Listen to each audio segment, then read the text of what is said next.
when I was up to 6, I lived on Echo Point, and then my my father took 2 homes across the ice into Tower, and that's how my home got on South 2nd Street in Tower. Now, that's when I'm before 6, since I was living north of the reservation, that was all Aronson land at one time. They owned everything north of the reservation. My grandfather and my aunts and my dad. So they decided to move into Tower. Well, anyway, now when the house came up South 2nd Street, I was on the porch of the house dangling my feet, and the first white person that I saw was Bob Burgess, and he followed the house going up the hill into Tower from the depot. Okay, then as that time goes by, there was 4 grocery stores, there was 3 barber shops, there were 3 car dealerships in Tower as I was growing up, and then I started kindergarten, and with Miss Kiddo, and I think just about everybody in the Tower and Sedan had Miss Kiddo for a teacher. And we actually grew up in a time where we had the best of everything. We were given milk every day in school, and we were given an iodine pill. And the reason for the iodine pill was back then people had goiters, and that prevented that. So daily, all of us got a pill in school, an iodine pill. Well, we had the best of shops, industrial arts, and all the teachers in Tower lived in Tower, which made it real nice. And then as time went by, the trains would come into town every day. And that was a very important thing, because that was the only means of transportation for the tourists and the people from Chicago and all over. And when I was 12 to 14 years old, that's when I started with my dad to meet the train, and we had to unload the train with all the suitcases that people came up here in, and all the freight and everything, and I would haul them to the boat. Now, getting back to the boat, my dad moved out of the river in 1940 and established the place that we're at right now. And the reason why we moved out of the river is because the business was growing, and we had 2 50-foot launches and 1 30-foot speedboat. And those launches were running all the time, just hauling groceries to the people on Lake Vermilion, the freight. We hauled everything. And then we also had the scows, and they're sort of a barge. And that's how we hauled all the heavy equipment and the rock work for some of the mansions that were built during the 20s and 30s. And it was really a booming time. In fact, it was so booming that they even had the big dance bands on the Isle of Pines. And these 50-foot boats of my dad's would be running. They would start up on a Friday and shut them down on a Monday morning, just hauling people to the dances on the Isle of Pines. And these dance bands were like Tommy Dorsey and the big stuff. And then Grubens put a bridge across, and that kind of killed it because it took the novelty out of it. So it started to go downhill. But that was a little bit before my time. Now, when I was like 14, I was driving those boats, and I was hauling the freight and the groceries and whatnot. And every day I had to go down and meet that train in Tower and take all this stuff and even the grocery lists on the lake. I would bring them down, drop them off at the stores, and then the next day the people would get their grocery, and I would have to go down and pick up all the groceries from the different stores in Tower. So it was a big deal then, and from then on it was just just growing up in Tower there, and Tower was a totally different place. Okay, my dad, of course, started the business. Okay, now he started the business in 1914.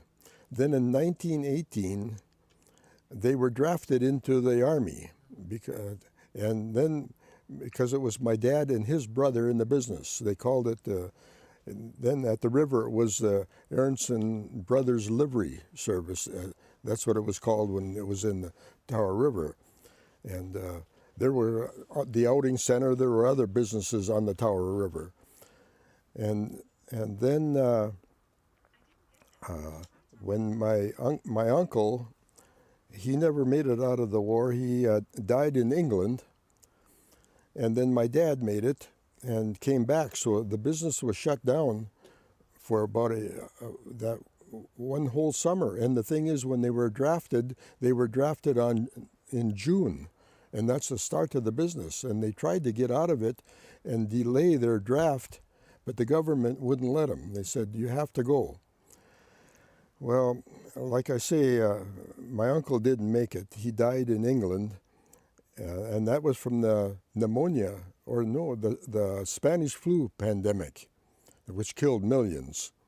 And he got it.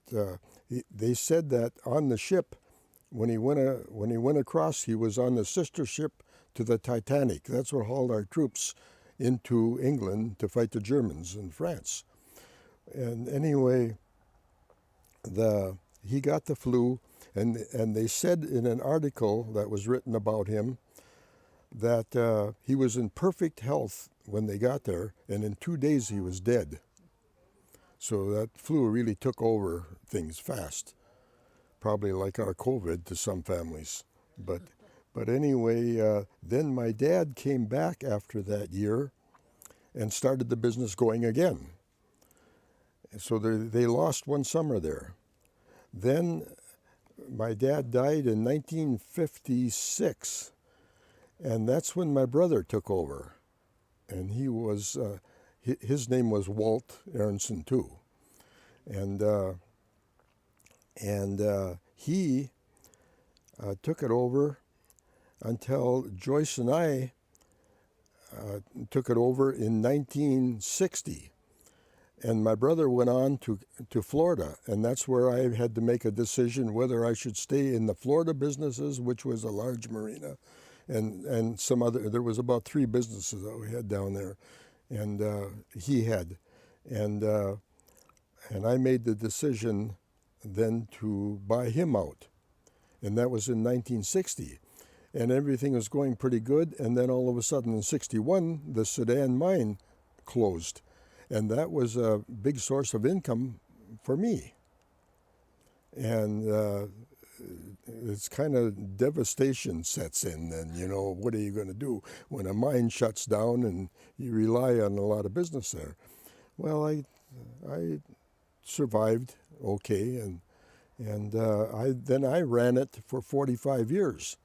And then one day, Joyce and I thought it's time to sell the business. We didn't advertise it at all, just by word of mouth, and we had people that were interested in it. But then one day it was raining real hard, and it was during deer season, and John Nemesty, who owns it now, John and Gretchen, that's Gretchen's husband, John Nemesty. And anyway, it was raining hard, and he came from the hunting shack and stopped in. And I said, to John and Gretchen, we've got some people that really want to buy the business right now, so we think we're going to sell it. And John says, no, you're not going to sell it. We're buying it. right now. Now, I said, John, I said, you've got a beautiful job with 3M. I said, and you're high on the totem pole here. And I said, why would you want to quit 3M to buy me out? And he says, no, John seemed to think that he didn't, it was a lot of traveling for him. He was in Wales and all over with 3M. And he said that it looked like a rat race to him. So he said, we're buying you out right now. So I called back to the people that were interested in the business and said, I'm sorry, but I have family now that want to enter the business. And I said, it's the third generation. So I said, we decided to sell them the business. So they bought the business from us then, and that was 25, 26 years ago now. And I gave them about, close to a good 2 years of my time to get them acquainted with everything, and so walked out of it and said, it's your baby now, and that's it. But that's how that came about. That's how they entered it. And you must be proud of them. Yeah, they did a good job, and they like what they're doing, and they're making it bigger and better all the time. And I know you had And just... you know, it was a little different then. I had my thinking was I wanted to tone it down. I didn't want to get too big. But John and Gretchen, they have a different outlook on it, so they're going to get bigger and bigger without a doubt. And it was a wonderful summer for Yeah, them, wasn't it? yeah. It was this year was really something. The best thing is that, like I told Gretchen and John both, I said, just be honest. I said, that's the simplest thing how to run a business. And don't get into the hassle of selling things that you know, the people will rely on you to advise what they should have in boats, and you will get telephone calls from other places in the country and said, what should I have? What should I buy? And I said, your advice is what they're going to rely on, so don't get into the business of trying to sell them things they don't need and all this type of thing. And that's the way it works. And people just rely on their decision, and the only thing you can tell them is that if it doesn't work, we'll try something else with you and change whatever it is. Joyce now, she had her own business. She was in furniture refinishing business, and she had her own shop where we live now, and she refinished furniture for companies, repaired scratches and all this stuff on new furniture that was shipped around the country, and she handled all kinds of antique dealer merchandise where she would restore antiques and stuff like that. So, and she was real good at it. So one day I had my help here. I said, you know, during the winter, excuse me, I had some people ask me to build boats. Now, at one time, my dad at the Tower River, they built boats, and their production were 2-seater strip boats per week. And so I had some people that say, well, would you build me a boat? So I went home one day and I told Gretchen, I said, you know, I said, this winter, which was back then, I said, I think that I'm going to turn the shop into a boat building. And I'll design a boat that I think the way it should be, and I'm going to make it for salt water also, because I imagine we'll sell some of them on the ocean and whatnot. So I designed the boat. I sat down day after day, and Joyce got kind of a kick out of it, because she said that you've been looking at that, and you sit down in a chair and look at that, and you change the fair curves and everything on it, maybe by an inch, and then you sit down there and you look at it again to make sure that hull is the way you want it. And anyway, I finally made a form, and the form that suited me for 16 and 18-foot boats. And then I thought, well, now I got to have planking, and I got to make a wood boat that will that there won't be any maintenance on. So that meant I found a place in France, and I found a place in England that puts up an African mahogany that's laminated, and it's laminated by resins, so it would last forever. So I had shipped in the planking and everything from those countries, and then I found a fella out in the state of Washington to make me the copper rivets, and a fella in England to make me a copper rivets. And then I found two foundries out east to make me silicone bronze hardware. And I started building these boats. Well, I only built 3 of them. Well, one day I had a 18-foot that was finished, and it was sold. That one was sold. The first, the 16-foot, that was delivered into Florida to a doctor. Then I had an 18-footer on the floor, and I was building another 16-footer at the time, and a fella calls me and he says, he says, I'm up on the north slope of Alaska, and he says, I'm in charge of all oil operations. And he says, I heard that you're building an 18-foot boat made for salt water, and it's open. And he says, has it got a toilet in the bow? And I says, yes, it's got a toilet in the bow. And I said, it'll have downrigger systems on it. And it's got a helm. And anyway, he says, would you mind if I jet down and take a look at it? And I said, well, yeah. I said, you could land in Eveleth with your jet. So here he comes in, and I had the boat on the floor there, and he was looking at it and looking at it, and he said, holy jeez. He said, could you build 18 of them? And I said, no. I said, this is just a hobby. And I said, I got a business to run. I said, this is just something I wanted to do. And I said, maybe I'll build another one, a couple more. I said, I don't know. It all depends on how much business I got.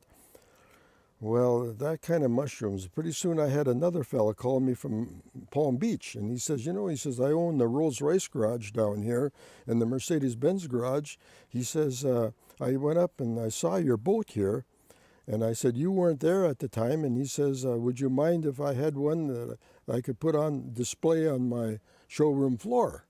And I says, well, I said, yeah, I said, I probably could do that.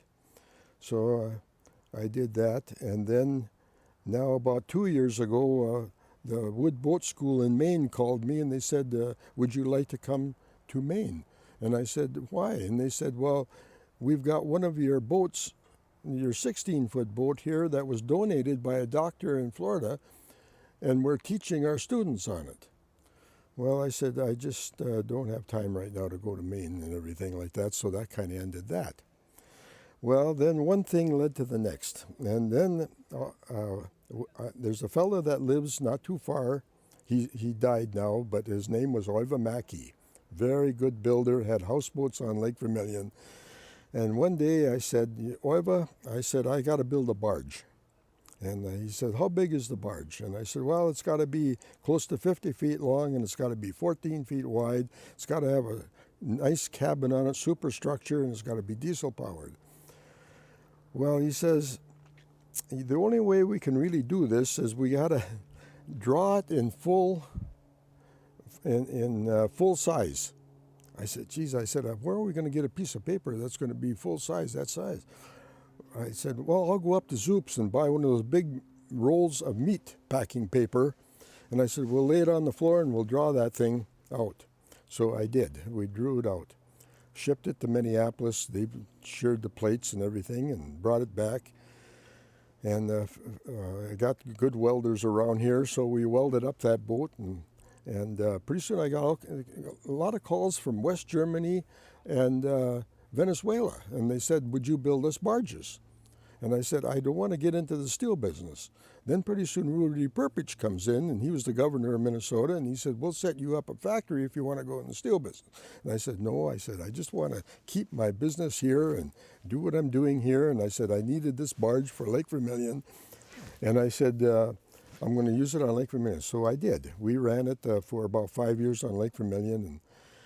And then an outfit in the state of Washington called me, and they said, we understand you got a barge that you designed that can go into shallow water because you inverted the shaft and the propeller into the hull so it doesn't draw much water, and we wanted to work on the Alaska pipeline.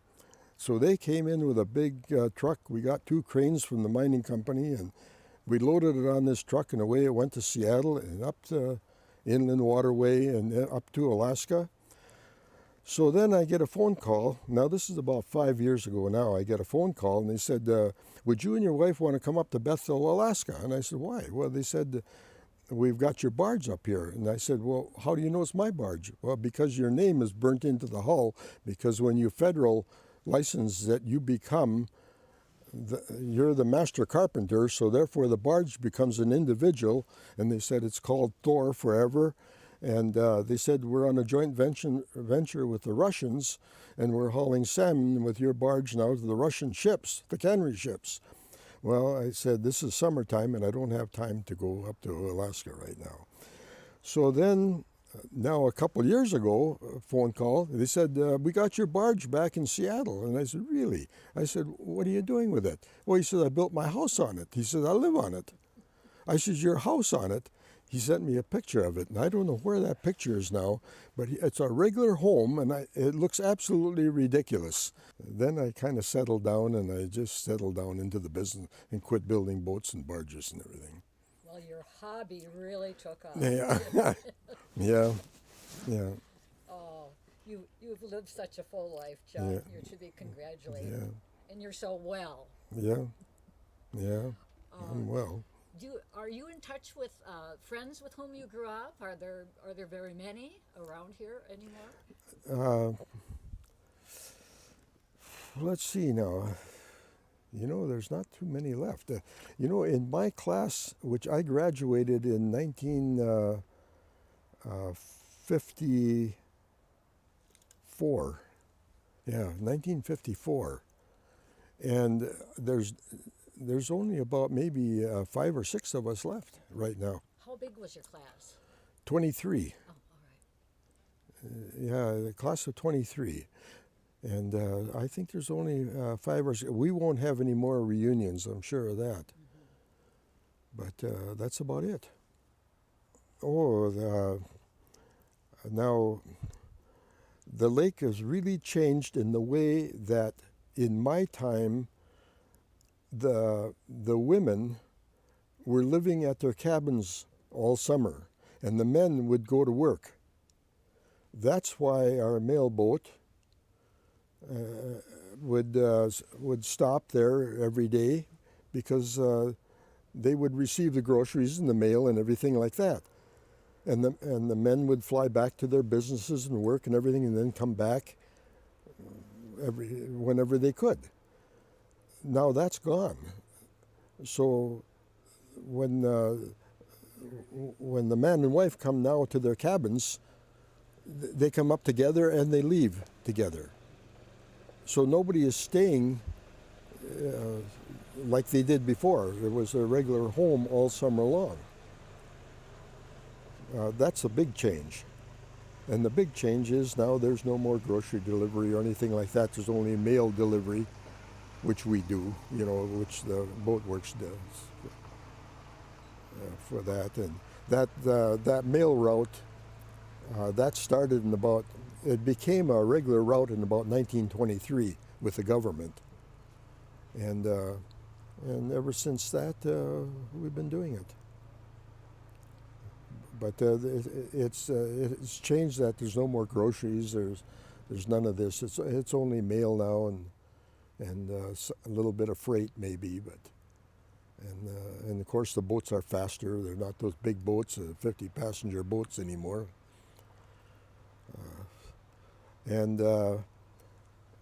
But the big places are being built, just like they were back then. The, the the mansions are still on the lake, and they're being built. There's really some big places. If you fly over this lake and take a look down, boy, there's some big places. Outside of that, and there's as far as rental business, back then people rented boats, and there was a lot of rentals. And in my dad's time, one story is that he told me that, and of course that's before my time. I didn't see that, but when my dad was in the Tower River, he would haul, say, 6 to a dozen boats behind him and tow them out into the lake with people in them, and they would fish during the evening, and then he would go out and pick up everybody and tow them back all down the river again, because everybody was, they didn't have outboard motors and everything, too many of them back then, so everybody kind of rowed. So that was a whole different story then too, but now you don't have that now. The people aren't renting fishing boats and everything like that like they did back then. Well, John, you must be one of the finest sources of the history of this area. Well, I could. There's a lot of things here. Yeah, there's a lot of things here I forget. You know, I'm trying to think right now. What else? You know. I can't believe you forget much of anything.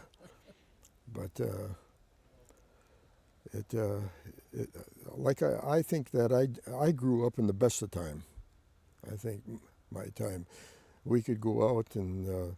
Like growing up in Tower there, we could go out and play, and our instructions were to come in at 9 o'clock at night when the curfew blew, you know, and our parents didn't know where we were except we were playing someplace in Tower.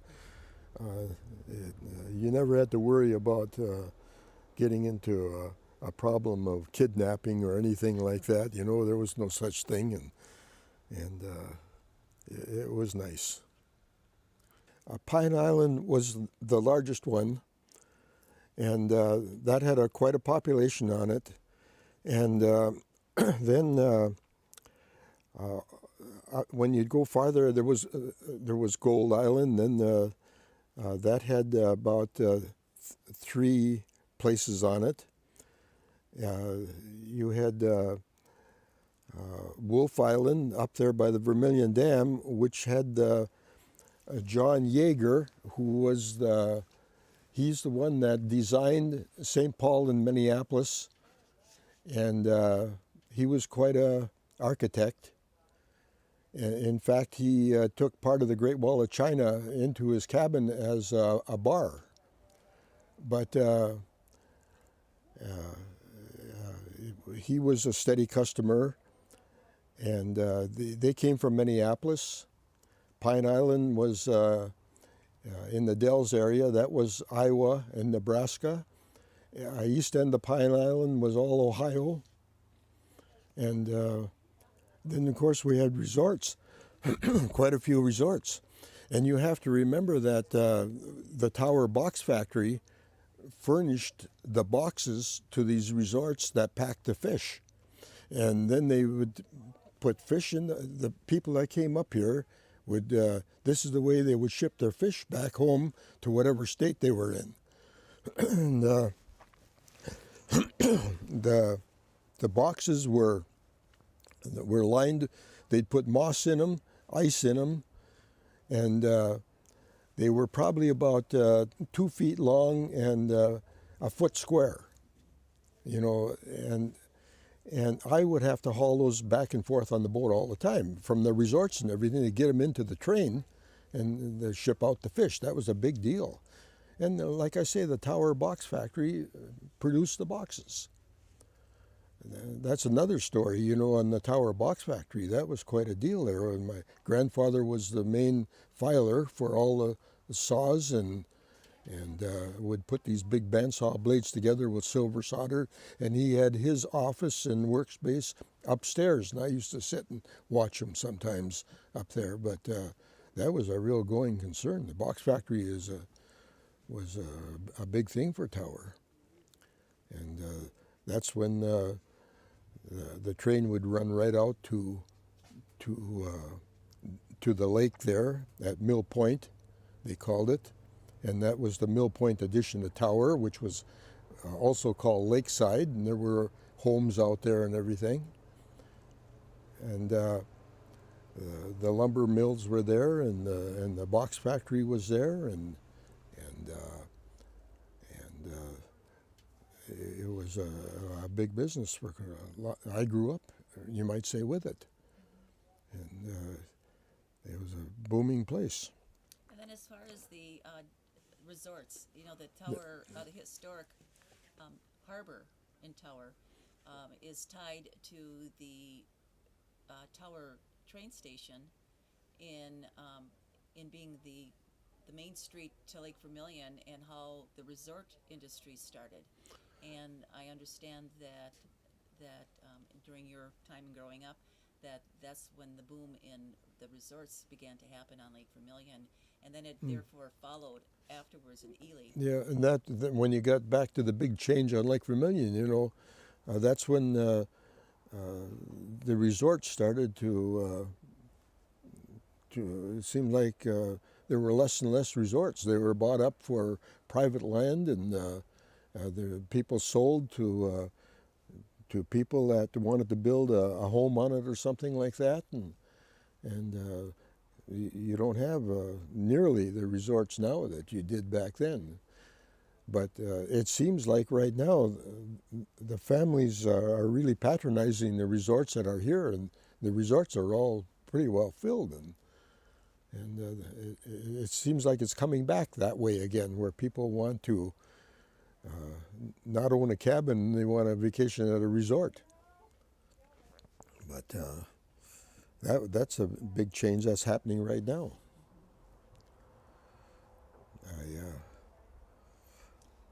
I So can't. Do you remember bringing things by boat to the resorts when you were a youngster? Did you also deliver to the resorts? Oh, sure. We stopped at just about all the resorts because we also had a milk route, you know. So we were delivering milk and everything to everybody too. During those days, there wasn't the road access No, that we have today. no. It was just by our boats here. That was it. Yeah, there was a train coming into Tower, and onto our boats that my dad had, and away everything was delivered. You know, the surprising thing is that I asked my dad one time, I said, when you were hauling all these people night and day, I said, did you ever lose anybody? And he says, when they had the big bands on the Isle of Pines, he said that they lost one fella one night, and he drowned. And I don't know to this day if they ever found him or not. But anyway, he says, no, he says, we've only had one drowning. And I thought to myself, all those years and all those hundreds and hundreds of people, that's pretty good. And you got to remember that those guys drank a lot, you know, at those. That was not only dancing, you know, but that was big time stuff. And I remember my dad saying that, you know, when Gruben put the bridge across there, the people in Chicago now, when they get back, the businessmen said, oh, geez, we're going to be late because we missed the boat on Monday because we got drunk the night before, and we missed the boat in the morning, and we couldn't get back to the train. You know, all that went away, and that's where the novelty wore off. And but that must have been quite a time back then. It was a whole different way of life. And then, of course, you had the gold rush up here, too, you know. So you had Winston City up here, had one rush, and then you had the Gold Island. And some people built their cabin right on the gold pit that was dug on Gold Island. But there is a hole there that, to a point, but they didn't find enough gold to make it worthwhile. It wasn't feasible.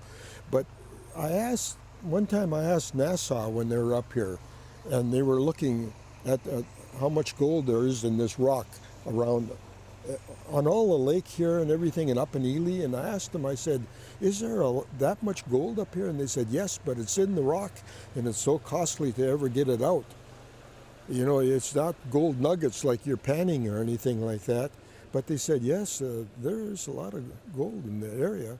And you know, when Winston City was built there, that was on what did they call that trail between here and Duluth? There was a name for the trail. Wasabi Trail or Vermilion No, Trail? Or... the Vermilion Trail, I think it was called. I asked my grandfather one time about the Vermilion Trail, and he said, "Oh yeah," he says, "I used to walk up to Vermilion from Duluth with my toolbox to build some of these cabins." I said, "You got to be kidding!" I said, "People were, oh yeah," he said, "people would be using it a lot, either on horseback or they'd be walking from Duluth up here to work." And what those people did back then, it's amazing. I asked my mother one time when she said that they used to go to Moccasin Point for coffee or for tea. I said, really? I said, how did you get to Moccasin Point? She said, we'd row down the Tower River and row across Big Bay and have tea at Moccasin Point and row back. And there is a picture of it someplace of those women in a boat, and there'd be maybe 3 or 4 of them, one rowing, and they'd be in their full dress, all dressed up with their hats and everything, going to Moccasin Point across Big Bay. That's unbelievable. And they didn't think anything of it because that was the way of life. We're going to talk about the Tower River. Okay, now at one time, you got to remember there were no pilings. So the river looked just like a creek going out of Tower. But there were probably about, I would say, a dozen businesses on the Tower River. And that is before the pilings were driven, that there were businesses on. And then the pilings were put in, and they were 3x12s that were driven by a pile driver. And then that made a channel, they deepened it, and that's when my dad had a business on the depot side of the Tower River, and then he outgrew that, and then he went on the Bury side of the Tower River and got bigger, and there were quite a few big buildings there. But on the depot side of the Tower River, there was my dad's shop, and when they were building boats there, he would heat his home, which was not too far away from just the steamer for all the ribs and everything like that. When they were building boats, they'd run steam underground to the house and heat the house in the wintertime. Okay, then next to my dad was Albert Beestrom, and he had a big repair building, and he did nothing but repair large boats. Now you have to remember, a lot of these boats were coming off of Lake Superior too, so a lot of them were tugs and everything like this on this lake. So there was big stuff, because they had the viaducts running at the mill. The railways would be running out, and the cranes would lower down these big steamboats while they were hauling the log booms, and they had to be repaired, so that's why they had repair areas on the Tower River. But then there were the outing center. That was another business. And then there were quite a few boathouses, individual boathouses too. But the Tower River was quite a place. But then you get back, like I told you before, you get back to the Mill Point, we call it, or Lakeside. When they had those railroad tracks going out into the lake, they had a crane that would lower down these boats and everything like that coming off of Lake Superior, because that's what hauled all the log booms down the lake in to get them to the sawmill to saw 'em. So that's why the railroad tracks and everything were laid from Tower to Hooto Point. But the Tower River there, that was amazing, because when I first saw pictures of it, and we got pictures of it too, it looks, you'd never believe it. It was just a creek running through a swamp, you might say, and how they made it work. And then there was a great big, the pilings went way out into Pike Bay to stop the waves from coming into the river, so the silt wouldn't build up and everything like that. So they had quite a system. It was, and the pilings were during my time, because I pulled out some of them because I needed planks. And as long as those kind of planks are underwater, they last forever, because oxygen can't get to them. So they look like new when they go through a planer. And even if they're 100 years old, it didn't make any difference. But I took a lot of those planks out here for shoring and everything like that. That's so interesting. Isn't it? That's Yeah. really interesting. In fact, right now in the shop right here, on the other side of this window, if you go, there's 3 planks right now on a table in there. That's the Tower River planks. Oh, That's what they look like, the part that was driven underwater. The part that was driven above water are those shutters. oh, yeah. We made shutters out of the part that was above water. That's the part you see right now when you go down the Tower River. Yep, just think how old they are. And all those planks were 3x12s that were hauled in to drive those. So what do you think of the reconfiguration of the harbor? Oh, I think it's nice. I think it's I'll tell you, there's going to be some day when they're going to see townhouses down there and people are going to be living around there. That tower, that river is a gold mine, the tower, without a doubt. It's just got to be developed. Yeah. It's just a gold mine. You know, I have been out east where there's rivers coming in. Like in Pennsylvania, there was a river coming into the town. And one day I asked one of the town fathers there, I didn't know that he was on the consul in Tower or in this town or anything like that. And I was in a coffee shop there, and we got talking about that river. And he said, he says, you notice that we have mules that you can get on this boat, and the mules will pull you down the river. And I said, really? And he said, when we did that, he says, this town literally boomed. Tourists came from all over the world just to ride on this river. And it really is nothing comparing to what we got when the river runs into a big lake. This was a river that didn't run into anything. It was just a continued river. But they developed it. And I can see that if this is developed down here, and you have new pilings, either these repaired or new pilings put in, and you have 2 walking trails, on both sides of walking down this river, and you have a big, you might say, a breakwater running out like it used to, with a flat top on it where people could go out there and fish and everything like they used to. I can see a real possibility there for a tourist town. I can see where Tower could become a real retirement community. You got to remember that Grand Marais, at one time, you could go up there and buy a house for practically nothing, and look what it turned into. Yeah. Right. People from other places, are looking for places like we've got that they want to come to and enjoy it and whatnot.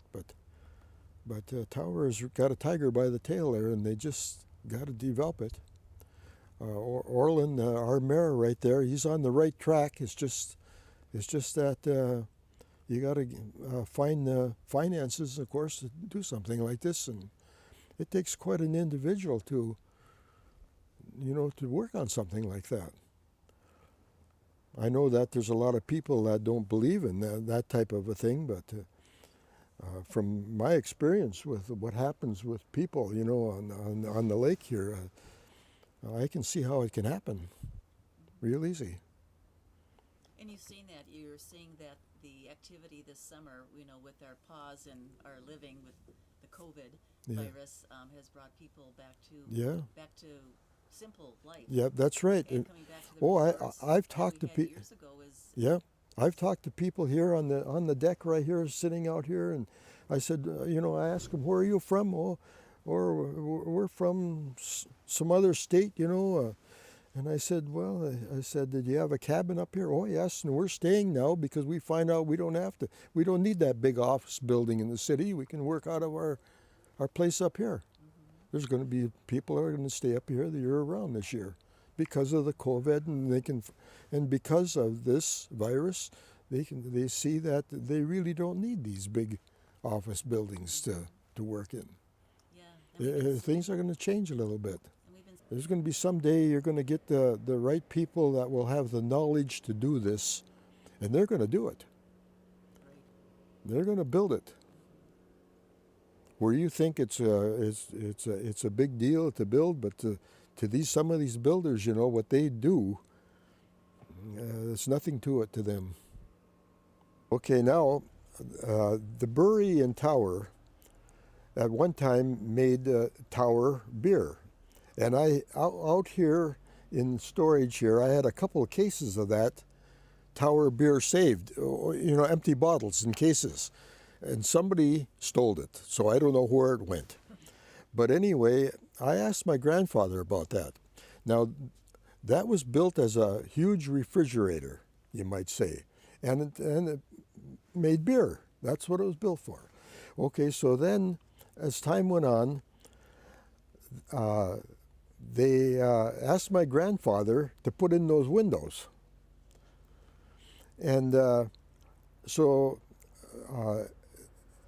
at the same time, Waldemar Carlson was the blaster in town. And he's the one that blasted out the walls to put in those windows. Otherwise, there wasn't a window in the building. And that's what you see right now. Okay, now, in my mind, we're going to get back to my dad's boat livery on that side by the brewery. And they were large buildings, like I say, and everything, tin buildings.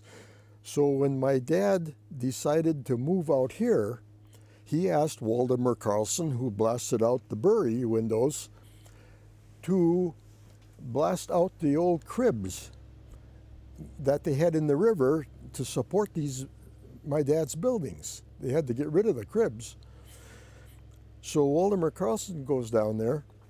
Now back then they saved the tin and everything. If a building they had a tin building or something like that, they would save the tin. You wouldn't buy new tin.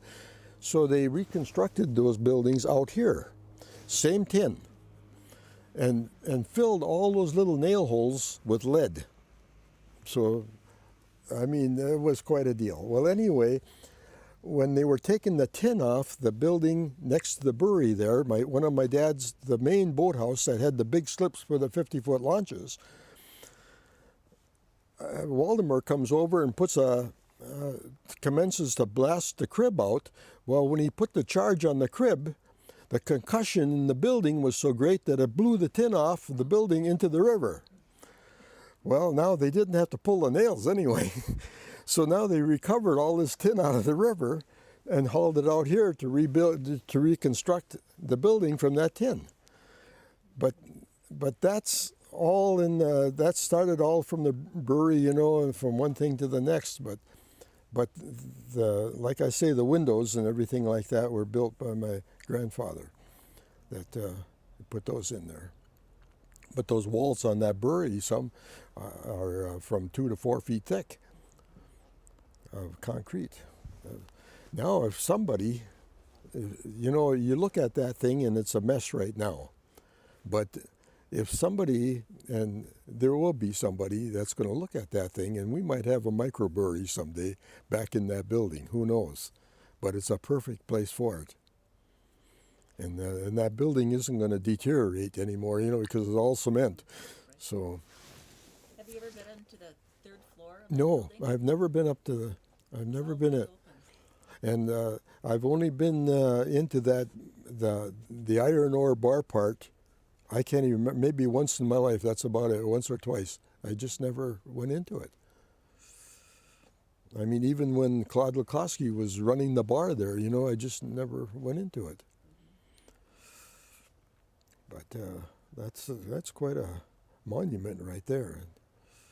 To a lot of people, it doesn't, you know, it doesn't appeal to them at all. But I can see where there's going to be somebody will come in and eyeball that one.